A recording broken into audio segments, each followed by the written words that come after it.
নমস্কাৰ আপোনালোকৰ মাজত আজি লৈ আনিছোঁ নৰসিংহৰ পাত আৰু কঁঠালৰ গুটিৰে লোকেল মুৰ্গীৰ জোল। এয়া মই আধা কেজি লোকেল মুৰ্গীৰ মাংস লৈছোঁ। এতিয়া মই মেৰিনেট কৰিম। তাৰ বাবে দিছোঁ মই মিঠাতেল, হালধি, জিৰা গুড়ি এচামুচ আৰু ধনিয়া গুড়ি এচামুচ আৰু লগতে মই পিঁয়াজ এটা কাটি ভালদৰে মিক্স কৰি ল'ম। এয়া দেখিছেনে ধুনীয়াকৈ মই মিক্স কৰি লৈছোঁ। এতিয়া মই আধা ঘণ্টাৰ বাবে ৰাখি দিম। এনেদৰে মই কেইটামান কঁঠালৰ গুটি লৈছোঁ। কঁঠালৰ গুটিকেইটাৰ বাকলিটো গুচাই লওঁ। এতিয়া মই কেৰাহীটো বহাই আলুখিনি ফ্ৰাই কৰি আছোঁ। আলুটো ফ্ৰাই কৰি ল'লে মাংসখনৰ সোৱাদটো বাঢ়ে, সেয়েহে মই আলুখিনি ফ্ৰাই কৰি ল'ম।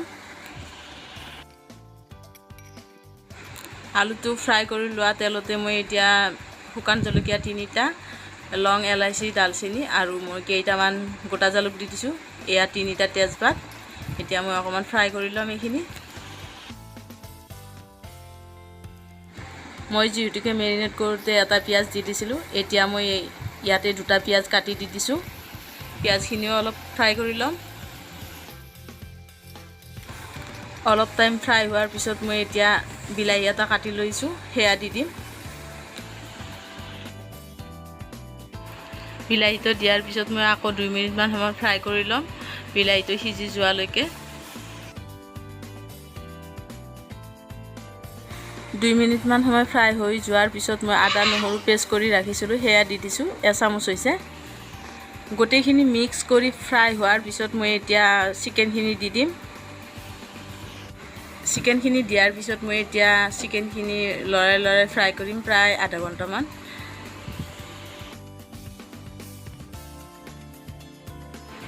এতিয়া মই কঁঠালৰ গুটিকেইটা বাকলিটো গুচাই ৰাখিছিলোঁ, সেয়া দি দিছোঁ। মাংসৰ লগত সেইখিনিও ফ্ৰাই কৰি ল'ম। মই মছলাৰ গুড়িবোৰ যিহেতুকে মেৰিনেট কৰোঁতে দি দিছোঁ, এতিয়া নিদিওঁ। এতিয়া নিমখ দিয়া নাছিলোঁ, সেয়া দি দিছোঁ এচামুচ সোৱাদ অনুপাতে, আৰু লগতে লাল মিৰ্চ পাউডাৰ দি দিছোঁ।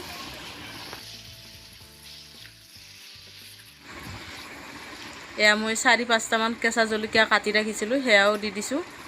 অলপ ফ্ৰাই কৰি ল'ম সেয়াও মাংসৰ লগতে।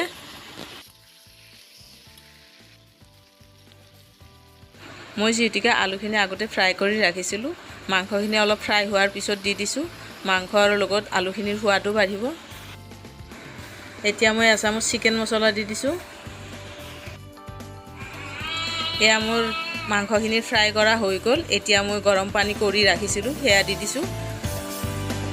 আপোনালোকেও গৰম পানী ব্যৱহাৰ কৰিব, তেতিয়াহ'লে মাংসৰ সোৱাদটো বাঢ়ে। এতিয়া মই পানী দিয়াৰ পিছত মাংসখিনি উতলিব দিম প্ৰায় 10 মিনিটমান সময়।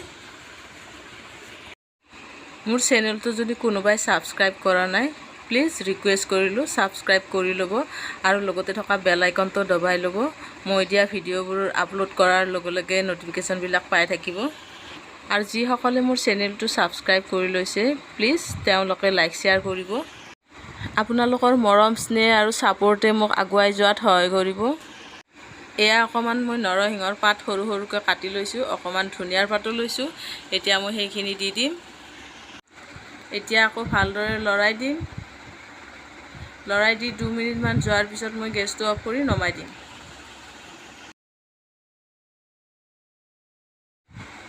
এতিয়া মই আপোনালোকৰ মাজত পৰিৱেশন কৰিম। এয়া দেখিছেনে ইমান ধুনীয়া দেখিবলৈ হৈছে কালাৰটো, আৰু খাবলৈও বহুত সোৱাদ লগা হৈছে।